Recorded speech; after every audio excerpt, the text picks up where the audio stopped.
Boa noite a todos, sejam bem-vindos. Vamos dar continuidade à leitura do livro La Fontaine e o Comportamento Humano. As Fábulas de La Fontaine, com o tema de hoje, a raposa e a cegonha. A comadre raposa, apesar de mesquinha, tinha lá seus momentos de delicadeza. Num dos tais, convidou sua vizinha cegonha a partilhar da sua mesa. O banquete foi pequeno e não muito refinado, pois a raposa vivia de maneira econômica. Um caldo ralo servido num prato raso foi oferecido à cegonha, cujo bico, muito duro e comprido, cada vez que tentava tomar a sopa, batia no fundo do prato e ela nada conseguia beber. A raposa esperta aproveitou-se disso e lambeu a sopa toda. Para se vingar, a cegonha convidou a raposa para jantar. Na hora marcada, chegou à casa da anfitriã. Esta, com caprichoso afã, pedindo desculpas pelo transtorno, solicitou ajuda para tirar do forno a carne, cujo cheiro enchia o ar. A raposa gulosa espiou o cozido. Era carne moída, e a fome a apertar. Sentou-se depressa à mesa, esperando a comida chegar. Nesse momento, a cegonha entrou na sala e colocou sobre a mesa uma vasilha de gargalo estreito e muito comprido. Lá dentro estava a carne macia e cheirosa, que seria o jantar. Vocês já perceberam o que aconteceu?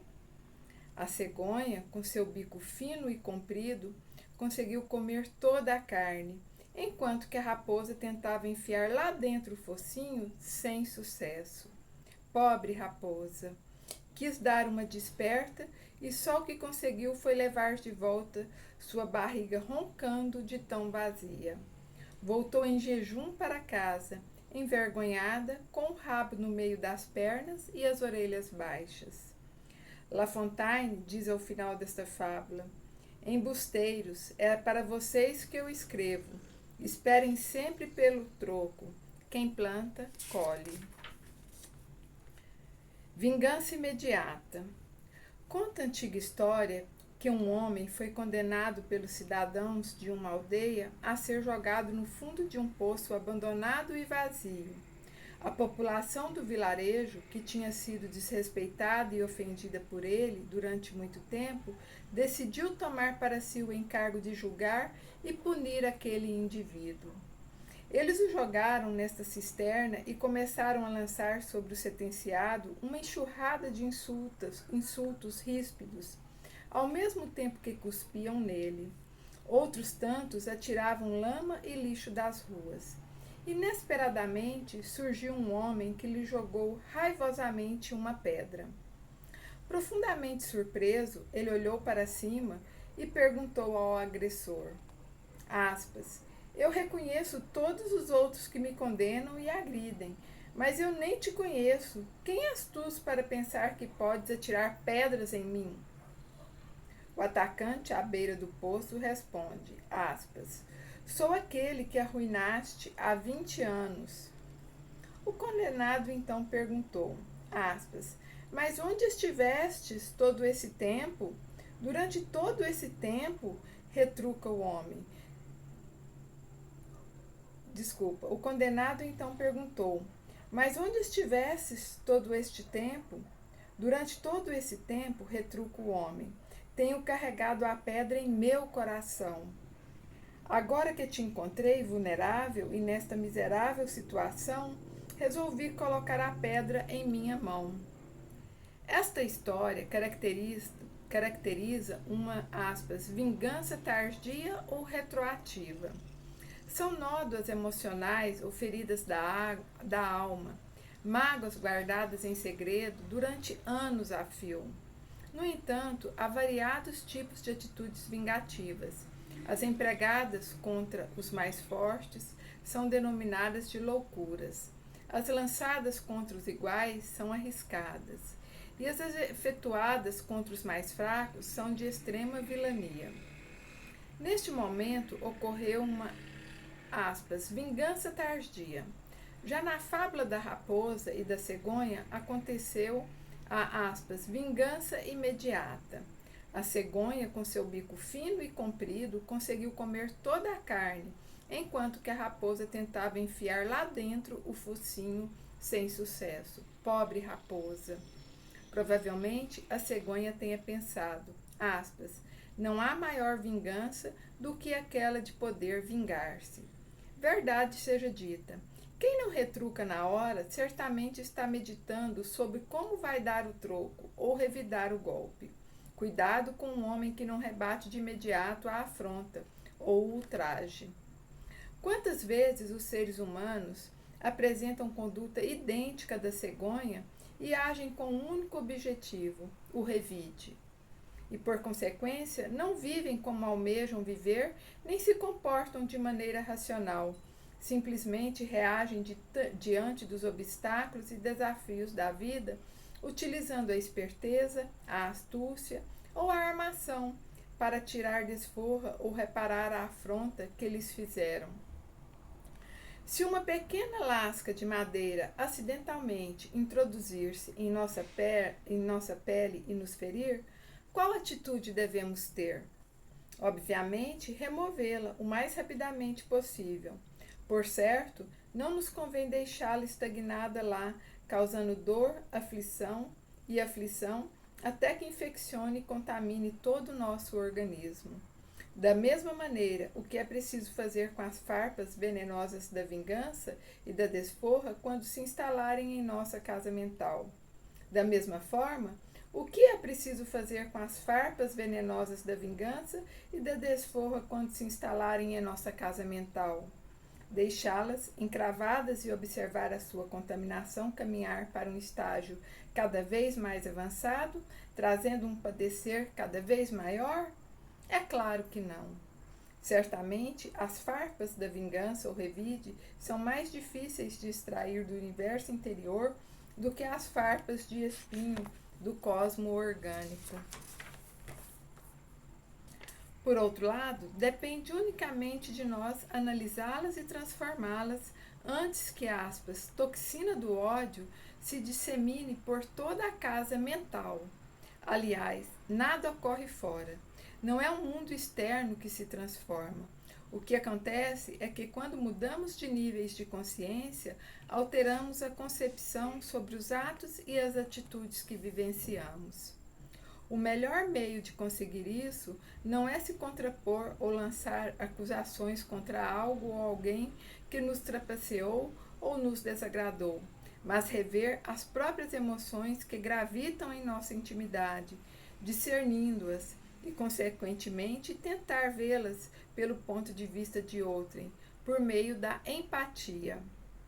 Entende-se por empatia a capacidade de nos identificarmos com outra criatura, de nos tornarmos emocionalmente conscientes e compreensivos com os atos dela, de ponderarmos quais sofrimentos ela carrega na alma.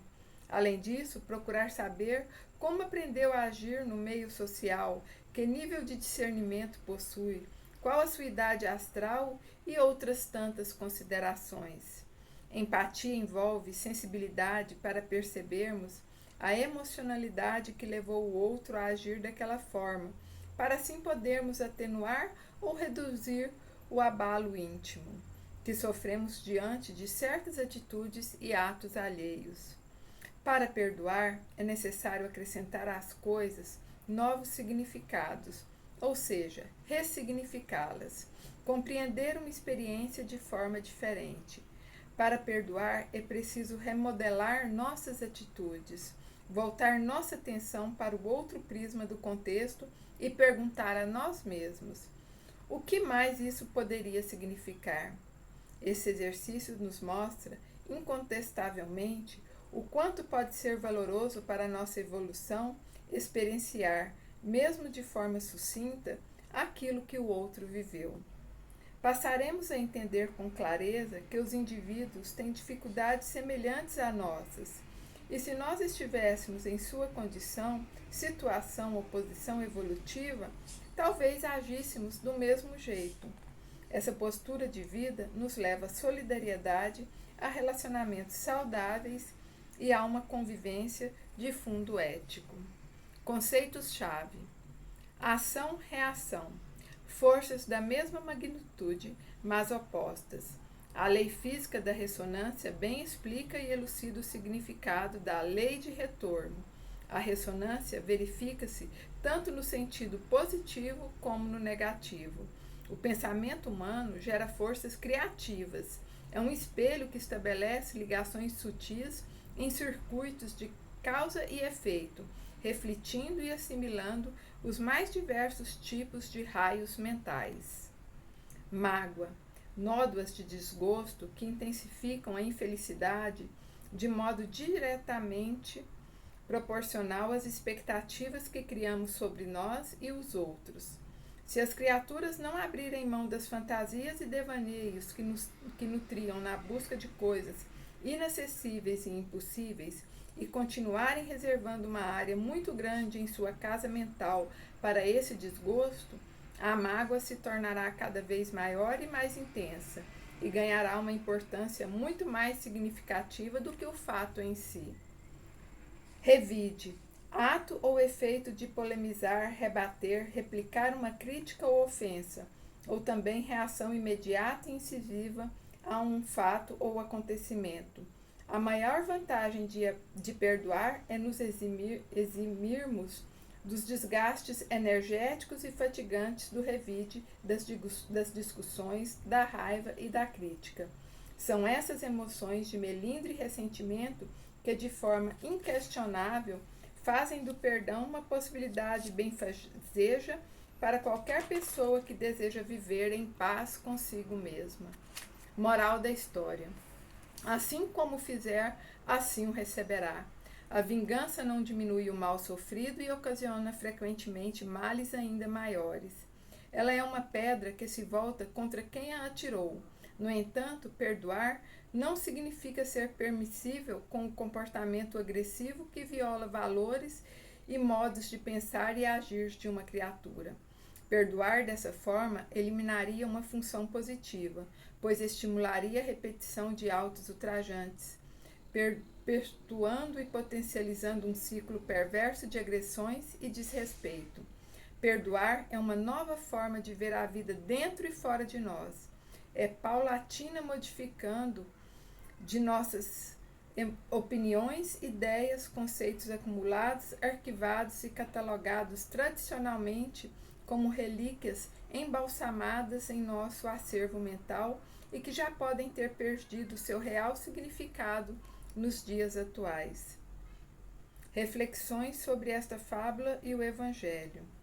Amar seus inimigos não é, pois, ter para com eles uma afeição que não está na natureza, porque o contato de um inimigo faz bater o coração de maneira bem diferente do que o de um amigo.